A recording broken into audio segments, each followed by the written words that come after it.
जब कर्म कांड के सारे कार्य संपन्न हो गए, 2 दिन बीत गए, स्नान ध्यान करके सभी शुद्ध हो गए, तो श्री राम गुरुदेव के पास जाते हैं, हाथ जोड़ कर सर झुकाते हैं और उनसे प्रार्थना करते हैं। कहते हैं, शुद्ध भये दुई बासर बीते। शुद्ध हुए 2 दिन बीत चुके हैं। बोले गुरु सन राम प्रीते। तो गुरु वशिष्ठ के सम्मुख जाकर के भगवान श्री राम अत्यंत प्रेम के साथ, विनम्रता के साथ, अत्यंत मधुर शब्दों में उनके सामने कहते हैं, उनसे आग्रह करते हैं। कहते हैं, नाथ लोग सब निपट दुखारी, कंद मूल फल अम्बु आहारी। सानुज भरतु सचिव सब माता, देखी मोहि पल जिमि जुग जाता। गुरुदेव, मैं देख रहा हूँ जितने लोग यहाँ आए हैं, चाहे वो पूर्ववासी हों, सैनिक हों, या हमारे परिवार के लोग हों, माताएं हों, भाई भरत हो, शत्रुघ्न हो, या सचिव हो, ये सभी यहाँ कष्ट उठा रहे हैं। कंद मूल फल अम्बु आहारी। यहाँ तो भोजन का भी कोई उचित प्रबंध नहीं है। उन्हें खाने पीने में भी कष्ट का सामना करना पड़ रहा है। रहने सहने में भी कई तरह की परेशानियां उठानी पड़ रही हैं।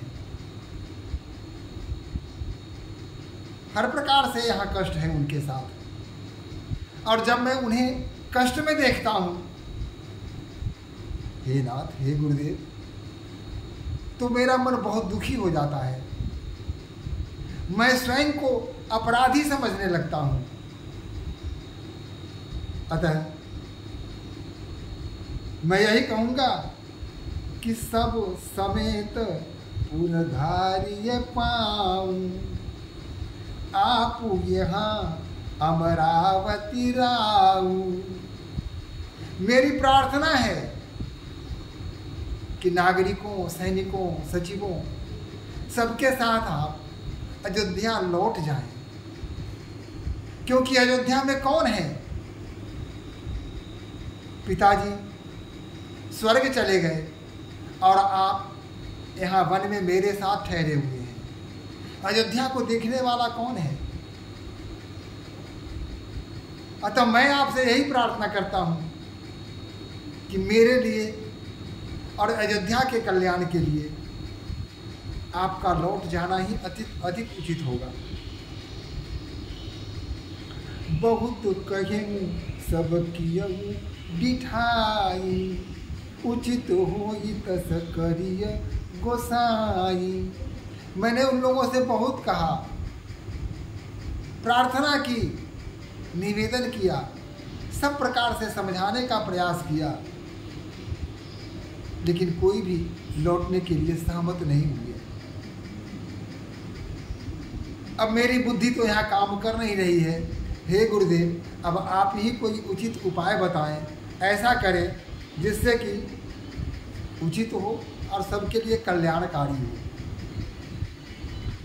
धर्म सेतु करुणायतन, कस न कहूँ अस राम।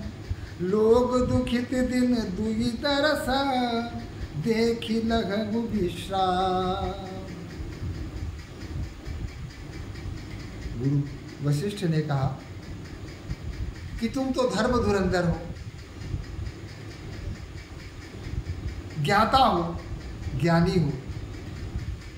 लेकिन जरा उनकी स्थिति पर भी विचार करो। ये 2 दिन यहाँ रह करके तुम्हें अपनी आंखों में बसा लेना चाहते हैं, आंख भर देख लेना चाहते हैं, जो हृदय में प्यास है उस प्यास को बुझा लेना चाहते हैं, और तुम इससे इन्हें वंचित करना चाहते हो। इन्हें रहने दो,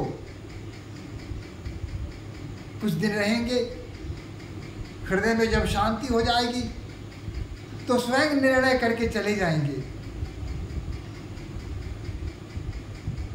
राम वचन सुनि सभय समाजू, जनु जल निधि मह विकल जहाजू। राम ने जब कहा कि इन लोगों से कहें कि ये अयोध्या वापस जाएं, तो जितने अयोध्या के लोग वहाँ सुन रहे थे श्री राम की बातों को, उन्हें ऐसा लगा जैसे बीच समुद्र में अचानक जहाज उब-डूब कर रहा हो, जैसे डूब रहा हो। ऐसे अपने आप को घोर निराशा में लोगों ने पाया। लेकिन तब सुनि गुरु गिरा सुमंगल मूला, भयगु मनहु मारुत अनुकूला।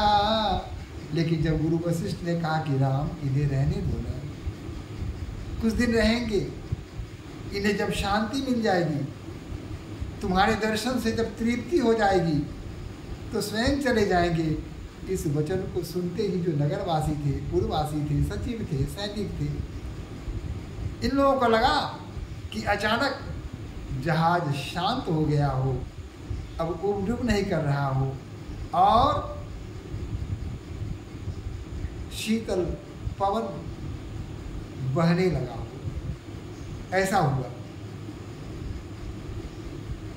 पावन पयति काल नहाही, जो बिलो की अघम ओघ नसाही। अयोध्या के लोग भी आनंद में थे। पयस्वनी नदी में 3 बार स्नान करते थे। सुबह में स्नान करते थे, पूजा पाठ में लग जाते थे, प्राकृतिक दृश्यों का अवलोकन करते थे, फिर दोपहर में भी स्नान करते थे और संध्या के समय भी स्नान करते थे। पयस्वनी नदी की निर्मल धारा ने सबको मोह में बांध लिया था। वहाँ की प्राकृतिक दृश्य, प्राकृतिक छटा में लोग इस तरह से घुल मिल गए थे कि सब वहाँ से वापस लौटना ही नहीं चाह रहे थे। मंगल मूरति लोचन भरी भरी, निरखही हर्षि दंडवत करी करी। स्नान करते थे, पूजा करते थे, प्राकृतिक दृश्यों का अवलोकन करते थे और बार बार श्री राम को देखते थे, मानो उन्हें आंखों द्वारा अपने हृदय में प्रतिष्ठापित कर लेना चाहते हो।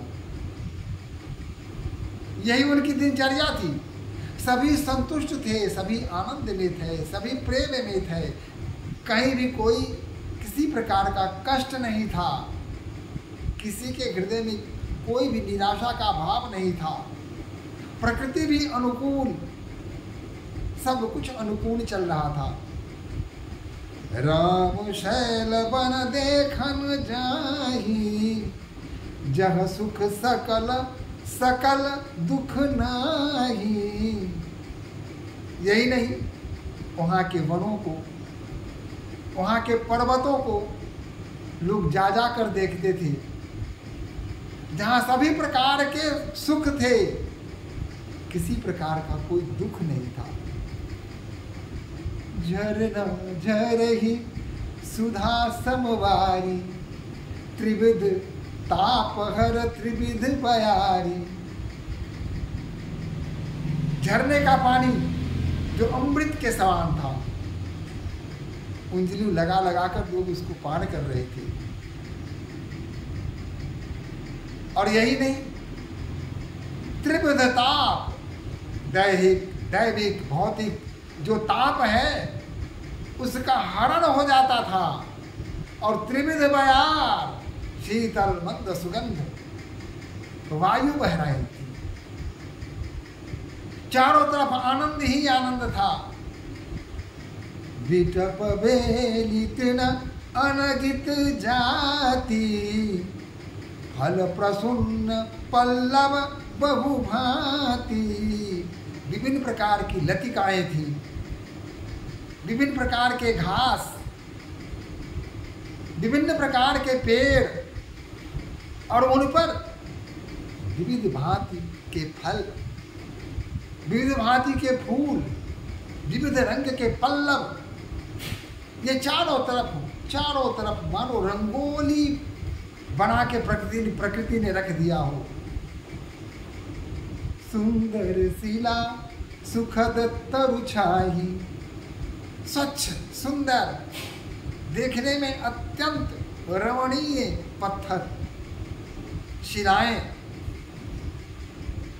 और पेड़ों की छाया, सुखदायी छाया, जहां जाकर सिर्फ शरीर को ही नहीं आत्मा को भी तृप्ति मिल जाती थी, शांति मिल जाती थी। अयोध्यावासी इसका आनंद ले रहे थे। सरनि सरोरुह जल बिहग, पूजत गूजत भृंग, बैर विगत वीर रत विपन, मृग विहंग बबूरंग।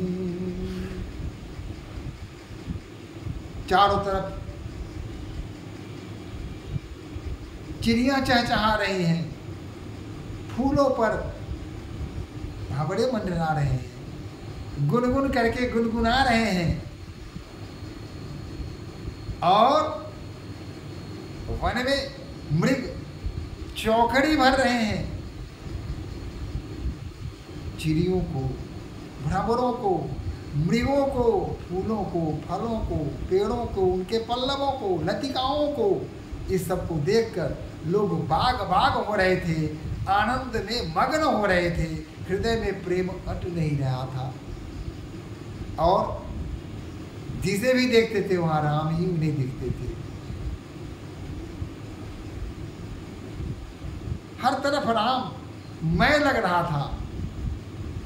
आनंद की कोई सीमा नहीं थी,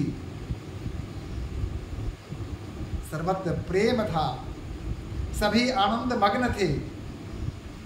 अयोध्या लौटने की तो बात ही नहीं लोग सोच रहे थे। उनके मन में कभी यह विचार ही नहीं आया कि लौटना भी है। उन्हें लगा कि बस ऐसा ही चलता रहेगा, कंद मूल फल खाएंगे, प्राकृतिक दृश्यों का अवलोकन करेंगे और नदी में स्नान करेंगे, भगवान श्री राम के चरणों में अपने को अर्पित कर देंगे और उनके सुंदर चंद्रमा रूपी मुख को निहारते रहेंगे, सुख पाते रहेंगे।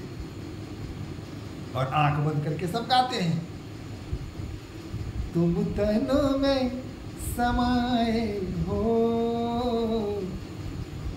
जीवन में समाए हो, अखियों के रस्ते से मेरे मन में समाए हो, अखियों के रस्ते से मेरे मन में समाए हो।